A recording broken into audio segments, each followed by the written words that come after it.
What is up, you guys, and welcome to day 8 of the Imperialism challenge. As you look at the map, it is filling out pretty big as Rutgers and Western Kentucky, Wake Forest and Arkansas have so much territory now. Mississippi State has a bit, but those are the new teams. Let's see if we can get some West Coast teams going, because it's been a long time since we played on the West Coast. But before we get in, let's be reminded of the teams that have been eliminated in day 7. Arkansas State, Clemson University, Florida State University, Kansas University, Memphis University, the University of Miami, Texas A&M University, Texas Christian University, Temple, and Tennessee. And now we have a complete change at the top, as Clemson has been eliminated and so did Tennessee. So let's see who has the top 3 most territories so far. Wake Forest has 9. Western Kentucky has 7 and Oregon has 6. And now that we know who has been eliminated and who are the top of the leaderboard, let's see if the top can add to it or see if somebody else can take their territory. Let's get in and see who the first team to try to take some territory will be today. And with only 60 teams left, that means there's only 5 more episodes after this one. And who's going to start this one off? It is going to be Georgia State. And where is Georgia State going to be headed? They are going to be going southeast. And southeast for Georgia State, it's going to be their rival, Georgia Southern. And Georgia State's looking to come into Statesboro to get some more territory. Let's see if they can do it. And at halftime, Georgia State is up 21-17. And Georgia State made it close, but Georgia Southern is going to pull off the win as they win 38-35. And officially, the only team in Georgia to survive is going to be Georgia Southern, as they have beaten Georgia State to take their territories, or the 2 territories that they have, the one that they won from Florida State and their own, as Georgia State has been eliminated. And with our first team eliminated, who is going to be the next team to try to take some territories?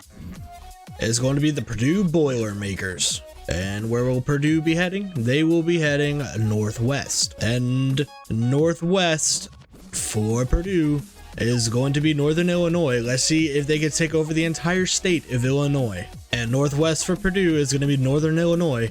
Let's see if they can take over all of Illinois. And here comes Northern Illinois trying to protect Illinois, as they're the last team standing. If Purdue wins, they take over the entire state. And at halftime, Purdue has a 21-7 lead. As you see, Northern Illinois piled on 21 points in the 4th quarter to beat Purdue and take over the entire state of Illinois, and they protect their state and pick up some of Indiana. And with that, Northern Illinois has taken over the entire state of Illinois, and they have protected their state, as Northern Illinois is the last Illinois team standing and has taken some of Purdue, or some of Indiana, as Purdue has been eliminated. All right, who's gonna step up and try to take some territory? It is going to be the Rice Owls. And where will the Rice Owls be headed? They will be going northwest. And northwest for the Owls is going to be the University of Houston. And this is the battle for the Bayou Bucket.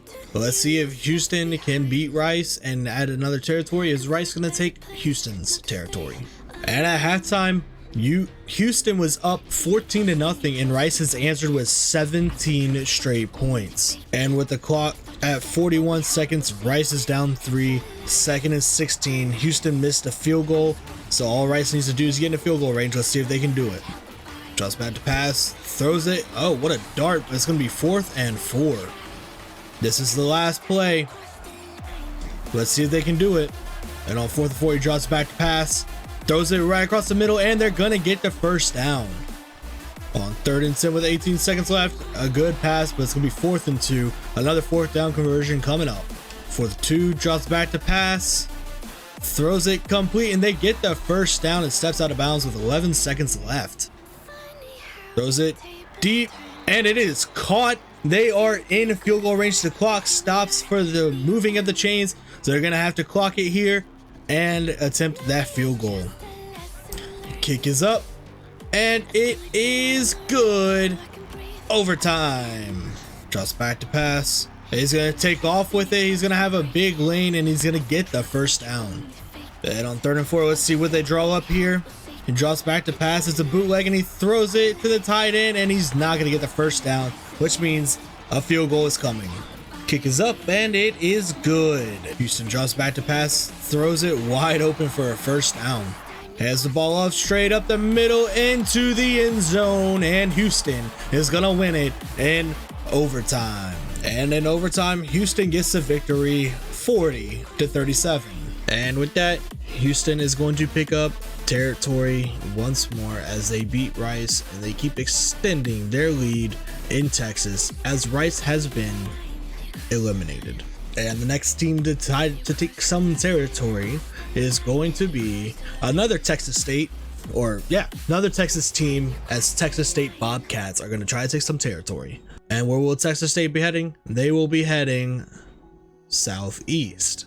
And southeast for the Texas State Bobcats is going to be the mighty UTSA Roadrunners. And we are in the I-35 matchup as Texas State is coming down to UTSA to see if they can pull off the upset and take over the 4 or 5 territories that UTSA already has. And at halftime, UTSA has a 21-17 lead. And with 2 minutes left, Texas State has the ball going down the field, down by 5. Drops back to pass, and he's gonna get sacked. And on 3rd and 9, drops back to pass, throws it complete, and he only gets 6, so it's gonna be 4th and 3. And their last chance on 4th and 3 is going to throw it, and what a diving catch to save their chances in this Imperialism challenge. Throws it downfield, and he's gonna be wide open. Another wide open receiver, but he gets trucked. Drops back to pass, throws it across, wide open. Texas State is driving. It's play action. Another throw to another open receiver, and he did catch it. They're getting close to the end zone. The Roadrunners defense is failing them. Another pass play, and this time he's gonna get sacked. They're gonna have to hurry it up or call a timeout. Looks like they're gonna hurry up. It's 3rd and 14 with 25 seconds left. Oh, and it's incomplete. 4th and 14. It all comes down to this. Drops back to pass. Throws it to the end zone, and the man's wide open, and he gets in. How do y'all let him score a touchdown on 4th and 14? UTSA does not deserve to win this game at all. Good game in the I-35 showdown. Texas State pulls off the thriller 29-28. And with that, Texas State has picked up the entire territory, which looks like it's big, but it's only 4. But they did pick it up as they beat UTSA, and they have the biggest piece of land in Texas, as the UTSA Roadrunners have been eliminated. And the next team to try to take some territory is going to be the Navy Midshipmen. And where is Navy going to be heading? They're going to be northwest. And northwest for Navy is going to be the Rutgers Scarlet Knights. And Navy is coming to try to take Rutgers territory here. So let's see if they can do it. And at halftime, Rutgers has a 14-3 lead. Rutgers isn't playing today. And Rutgers is going to dismantle Navy 24-9. And with that, Rutgers has taken over the territory that Navy has, as they have taken all of Maryland now. So unfortunately for Navy, they have been eliminated. And the next team to try to take some territory is going to be finally a West Coast team, as the USC Trojans are going to try to take some more territory. And where will the USC Trojans be heading? I'll be going a little bit northwest, and a little northwest for the USC Trojans is going to be San Jose State. And will San Jose State be able to stave off this invasion by the Trojans? It's the Spartans versus Trojans. Let's see who gets the win. And at halftime, it is only a 21-17 lead for the USC Trojans. And USC barely pulls off the win as they narrowly escaped the Spartans 35-23. And with that, USC becomes the last team standing in California as they come in and they beat the San Jose State Spartans, who have been eliminated. And with 4 teams left, who is going to be next? Will it be somebody that we haven't seen, or is it going to be somebody that we have seen? It looks like it's going to be somebody that we haven't seen. I'm not too sure if we've seen Troy yet. And where's Troy going to be headed? They will be headed southwest. And it looks like southwest for Troy is going to be Georgia Southern. And is Georgia Southern going to pick up another territory today, or is Troy going to eliminate all Georgia teams? And at halftime, it is a low-scoring game as Troy has a 7-3 lead. It is a 12-7 game with 1:20 left. Troy has the ball. Let's see if they can get the game-winning touchdown.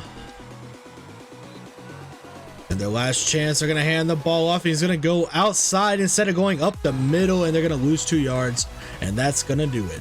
And with that, Georgia Southern gets the 12-7 win. And with that, Georgia Southern has picking up more territory as they own the southeast of Georgia and part of Alabama. And now Alabama is the only team left in Alabama as Troy has been eliminated. And let's see if we get to see a team that we haven't seen yet again, or are we going to get a repeat? Because it looks like we are going to get a repeat as LSU is up next. And where is LSU going to be? They're going to be going a bit northeast. And northeast for LSU is going to be the Southern Mississippi Golden Eagles. And is Southern Miss going to be able to pull off the upset, or is LSU going to continue to grow? And at half, it's not even close as LSU has a 23-0 lead. Southern Miss stood no chance as LSU blows them out 44-7. And with that, LSU has taken over some more territory as they beat the Southern Miss Golden Eagles, and Mississippi State is the last team standing in Mississippi as Southern Miss has been eliminated. With 2 teams left, who is it going to be? Is it going to be somebody that we haven't seen? Who's going to try to take some more territory? It's going to be BYU. And where will BYU be trying to head? They will be going northwest. And northwest for BYU is going to be their rivalry game against Utah. And in the Holy War, we have the Utah Utes versus the BYU Cougars. Let's see who's going to come up on top. And at halftime, the Utah Utes have an 11-point lead, up 21-10. And after halftime in the Holy War, the Utah Utes absolutely poured it on as they dismantled BYU 42-17. And with that, the Utah Utes have taken over all the territory that BYU has, as they are now the last team standing in Utah, as they have defeated the BYU Cougars and taken all of their land. And poor Air Force is still just hanging out over here, but BYU has been eliminated. And who's going to be the last team in day 8 to try to take some territory? It is going to be the Houston Cougars. And where is Houston going to be going? They will be headed southeast. And where will the Houston Cougars going to be head? They're going to be heading northeast. And northeast for the Houston Cougars is going to be the SMU Mustangs. So we're getting a Houston versus Southern Methodist, the last game of day 8. And in the last game of the Imperialism Challenge Day 8, it will be the SMU Mustangs versus the Houston Cougars. And at halftime, we have a surprising result as it is 17-7 in SMU's favor. And with less than 2 minutes left, it is a 31-24 game. Let's see if SMU can go down and tie it. And here's their last chance. 4th and 10, he throws a screen, and they're not going to get it, as that is probably going to end the game. And Houston gets a last-minute touchdown as they're going to end up winning by 14, 38-24. And with that, on the last team to take territory today will be Houston as they take the territory of SMU, who has been eliminated. And that's going to do it for day 8 of the Imperialism Challenge, as we see a couple of colors coming to fruition as Utah and Georgia Southern and LSU both, or all 3, have taken over some pretty big land, and so is Houston. So But that is going to do it for day 8. I cannot wait for day 9. We only have 50 teams left, you guys, and there's a couple of teams that we haven't even seen yet, like Washington State, Nebraska, Iowa State, and like just a whole bunch of others. So I can't wait until we get to see all of them going. But that's going to do it for this one. I hope you guys enjoyed this episode as much as I enjoyed making it. If you did, please leave a like, leave a comment, subscribe if you have not, and I'll see y'all in the next one. Peace.